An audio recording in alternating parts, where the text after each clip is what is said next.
Le sujet qui nous rassemble est un vieux sujet. Je me souviens, jeune sous-préfet débarquant dans les Vosges, à Saint-Dié, si vous connaissez un peu, en 86, en pleine crise du textile. Alors c'était pas neuf, hein, la crise du textile avait commencé longtemps avant, et puis elle a duré longtemps après mon départ des Vosges. Jeune sous-préfet débarquant dans les Vosges, essayant de m'occuper d'entreprises qui conduisaient des plans sociaux, voire qui étaient en liquidation, c'était le plus fréquent les 18 premiers mois de mon séjour là-bas. Essayons d'accompagner des entreprises qui investissaient, qui créaient des emplois, heureusement, pour me remonter un peu le moral, avant de partir vers une région un peu moins industrielle, La Réunion,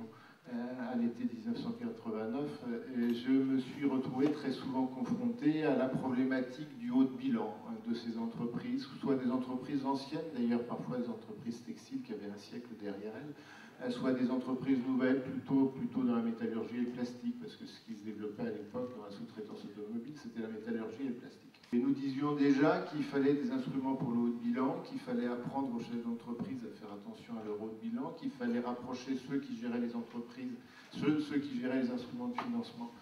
des entreprises, qu'il fallait faire de la pédagogie de l'équilibre financier, de la structuration des comptes, de la perte d'indépendance, pour prendre un sujet qui est souvent compliqué, réel ou supposé, de la part du chef d'entreprise qui voit arriver,